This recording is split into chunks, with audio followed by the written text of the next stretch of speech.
nice buy-in. It's like so dark over here.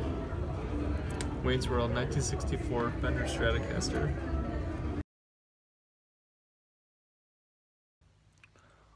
You can really see the dog hair on your sweater under this kind of light, I can tell you that.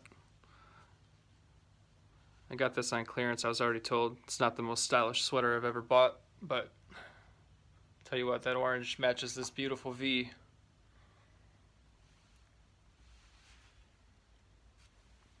All right, Craigslist Guitar Haul number 2. Today, went to the guitar workshop in Plainfield, met a great guy, Mario, builds his own guitars, a custom Tele style and a Strat style guitar. They looked absolutely gorgeous. He also does great repair work and tech work, and he has some guitars on consignment that he was selling. In this case, picked up 2 new beautiful guitars right behind me. If you can get a little hint here. Yes, beautiful Flying V 2009 Gibson. And over my other shoulder, black Strat with my silhouette. Case number 1. For those in the know, you already know what this is.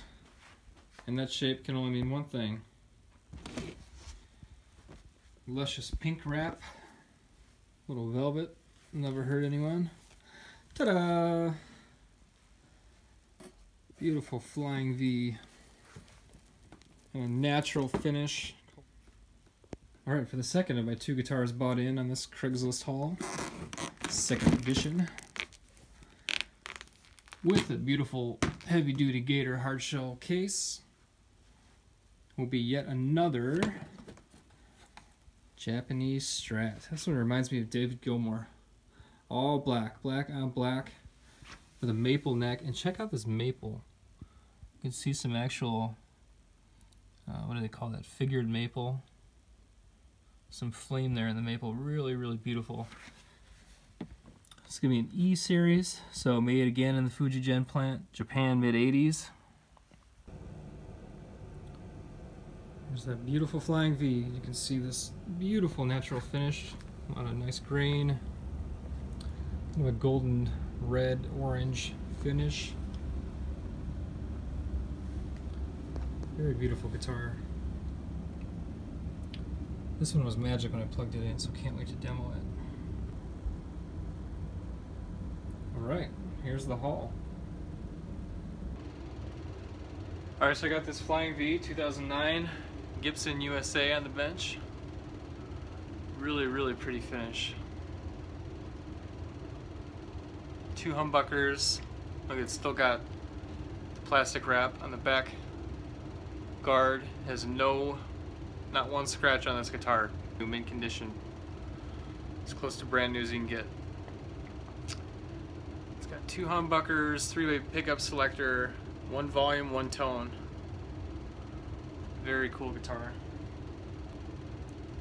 Next guitar on the bench is this one owner Japanese Strat, black on black. So cool. Reminds me of David Gilmour. 1 replacement pickup. It has a double rail, little humbucker in the bridge pickup spot. So we have HSS, the stock single coil pickups. Everything else all original on this guitar. Really, really good shape. Alright, so here's the trim assembly. You can see the ground wire I was talking about is still attached. I always like to make sure that this wire right here is still attached, because on a 35-year-old guitar, sometimes they do come loose. And just want to make sure that's still on there, which it is. 4 trim springs, looks like it's not locked down, still floating. So everything looks good. Just blew out some of the dust. Put the cover right back on. So I took off the neck because it always gives me an idea of the model. This is an ST. In this case it says 357 V. It's an ST-57. So this guitar is based on a 1957 vintage Stratocaster. In my other video I reviewed an ST-62, which is based on a 1962 Stratocaster. This is the close cousin, made in Japan in the 80s, based on the 1957 vintage Stratocaster. You can see yet again the truss rod is accessible from the underside. Get a view of this beautiful neck here. Really pretty maple. It's interesting, they got a plug here. The truss rod is accessible down here, but that's what it is. Alright, so I got this opened up, everything cleaned up. Looks like a very professional job in installing this replacement humbucker in the bridge position. Let's see. ST-57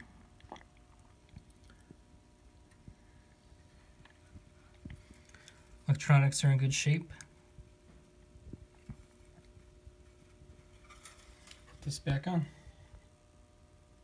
Alright, the pickguard is back on. Everything's cleaned up. All the electronics look great, so we're going to go ahead and restring this guitar. Alright, new strings are on. Get it tuned up, check intonation, and go to demo.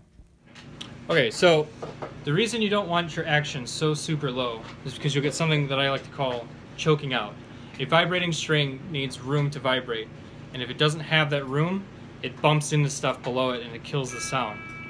In extreme cases, when the action is too low, like on this top E string, bending a string will cause such a reduction in slack that the vibrating string will just stop dead. Let me show you what that sounds like. See that? You can actually hear how it touched a much higher note. It jumped. The sound falls off, and you actually, if you listen close, you hear a high-pitched note, and that's because it's touching a much higher fret accidentally. Should not be doing that, and the simple reason for that is the action's way too low. So we either have to adjust the neck with a truss rod adjustment, loosen that truss rod, or see if we can move the saddle a little bit higher to get more clearance. Alright, so I'm trying to adjust the action of the first E string because of that, because it didn't have enough clearance for the vibrating string and would choke out on bends. So all I'm going to simply do is try first raising the saddle as much as possible. I'm going to turn these screws in the saddle with a small Allen and cause the saddle to raise up. So let's see if that works. Alright, so good news, I did not need to make a truss rod adjustment. I raised up the saddle for the E string, which was giving me action trouble. By raising that saddle, I increased the action of the string, and now I'll show you it will not choke out when I bend.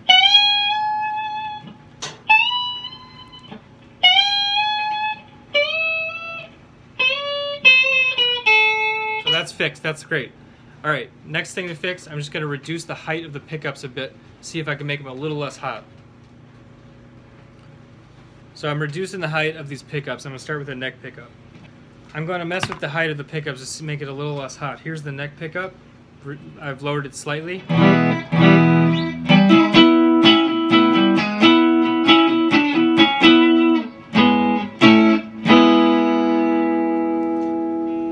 going to lower it just a little more, see how that sounds.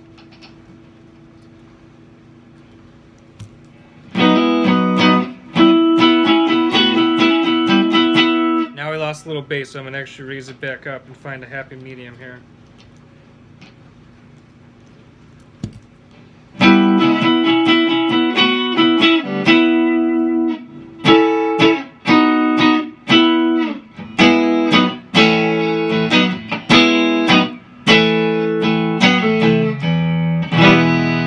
Now that sounds like a pickup to me. That sounds a lot better than it did.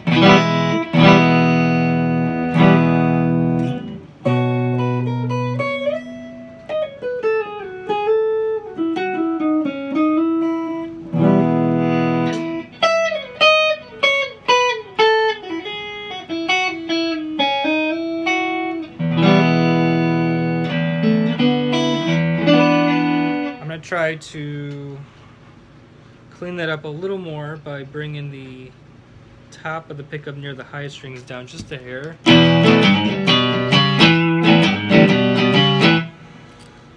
Maybe back up a hair.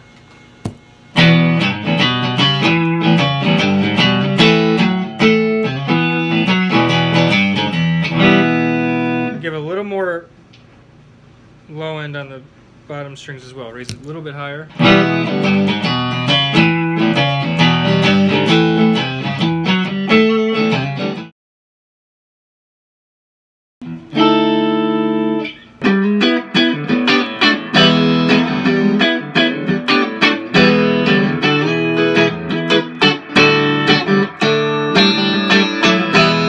The middle, here's the neck.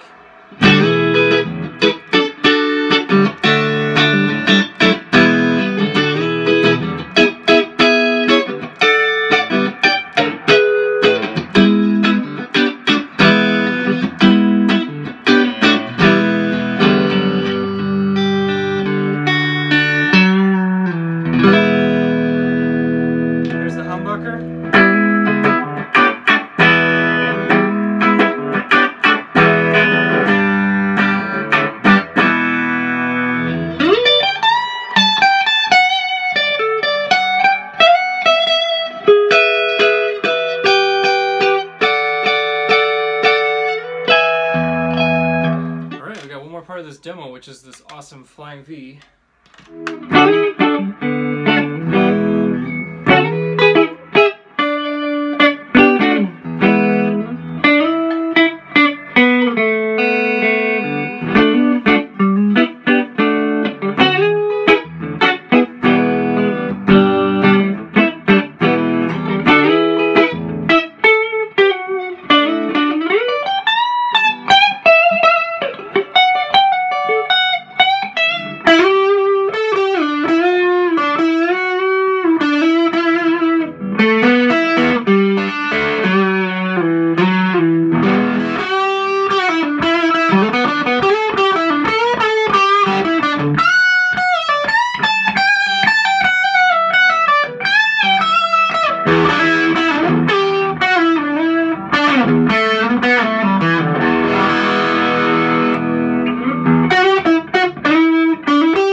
This is pretty cool. I did some research on this Seymour Duncan. This is an 80s Lil Screamin Demon, which was made as a drop-in humbucker option for Strats to replace the bridge pickup.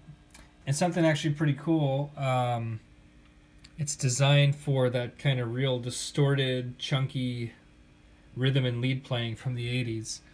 So definitely an artifact of the times. It's pretty cool. We'd be going for some ripping 80s leads and some chunked out, chugging, heavy metal riffage on the rhythms. Let's see if this Lil Screamin Demon can scream. Vintage 80s, Seymour Duncan, Lil Screamin Demon.